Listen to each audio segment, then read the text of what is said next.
now here at GMA, and with Halloween in the rearview mirror, we are barreling down the road towards Thanksgiving, and we need some advice. Right? Yeah, we really do. So Alison Roman, chef, author, and host of the podcast, you've seen it, Solicited Advice, is here to answer your questions, our questions, to make Thanksgiving a little less scarier, because it's scary for me, that's why I say it, and less stressful for everybody, right? Yeah, that's right. And your podcast is branching out. It's not just about food, it's about dating, relationships, all sorts of stuff. Neighbor etiquette, what kind of martini should I order, what do I do about a lost friendship? It's sort of like an all-purpose, advice column. So, but you get a chance to like spread some knowledge, and it's probably fun for you when you get to take the questions. Yeah, I do it with a guest, so they share the load. So it's not just all on me, but you know, and there we are decided food and dating overlap. So that's important. Huge, yeah. Yeah, I think food is important in dating because it can make or break the date. All right, so we asked our viewers to send us questions about Thanksgiving, and one is from Julia, who asked, and I love this because I remember when I was first starting Thanksgiving, you have all these questions about it.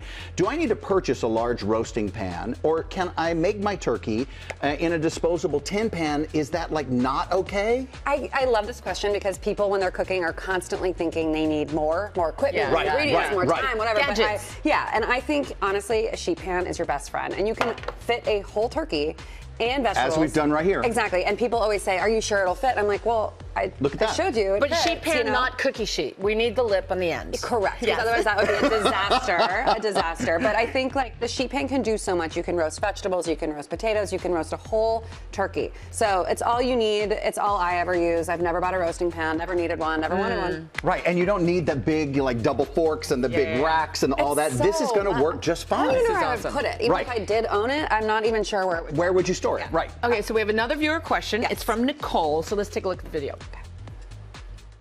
Hi Allison, I really want to make my Thanksgiving dinner a little more simple this year. Do I really need to use a brine to soak my turkey to make it super juicy and flavorful, or is there a way that takes a little less effort? Yeah, people love to ask brine questions because, and it's like, do I do it in a cooler, in a big bag? There's like wet turkey juice everywhere. It's not for me. I'm a dry brine girl. I dry brine, and that is basically just all the same ingredients of a wet brine, but without the liquid. So it's light brown sugar, kosher salt, pepper, and then if you wanna, I hear you're a fan of rosemary. I am. And brining. She does the liquid. I'm a briner in a bag girl. With you. For me, that's just going to be too messy. I think we try the dry brine this year. Okay. It's so much less fussy. It's less messy. You basically just season your turkey and wait 24 hours. And then the next day, you're left with sort of like a liquid in the bottom of the pan. You pour it off, and your turkey is perfectly seasoned, like deep down into the meat. So just grab these things on the QR code. You'll have them there. Am I only rubbing the outside? Am I getting it in the cavity and crevices? All over. All over. Okay. With a turkey, I think what you need is to really get your hands in there. Okay. You want to rub underneath. You want to rub the wings, the thighs, the top, the bottom. Like, just get all over there. All right. So next up is John from Instagram. He says, I always have trouble being able to make my turkey and side dishes in the oven because he has limited space, and so many people do. Oh, am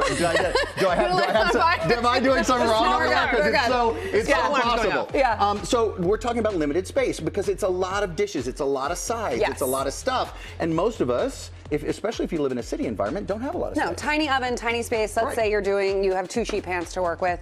I always like to sort of accompany my turkey with a vegetable. And alliums, things like leeks, garlic, shallots, red onion, are so easy because they pair so naturally with the turkey.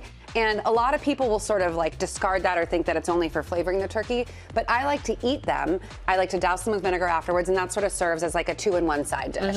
So you're like, oh, I roasted the turkey and I get a side dish. And I got the vegetables underneath it, which and is it's all perfect. these leeks and shallots. Yeah. Look how well it caramelizes. Shallots scare me a little bit, but I shouldn't be scared. Don't be scared. Okay. No, this the next one is help. Let's not burn the gravy. But we're going to talk about gravy, but we're not going to make this gravy. And how do you make a hassle-free gravy? So this year, because I'm not doing a whole bird, which we can talk about more later on my newsletter. Okay. But I am doing turkey legs, so there's no turkey dripping. So what I do is how nice is that? I know. So I do a brown butter gravy. Brown the butter in a pan. Add your flour, add your turkey stock, season it with a little sherry vinegar or maybe a little soy sauce. You can add rosemary or thyme or bay leaf. And it is so deeply flavorful.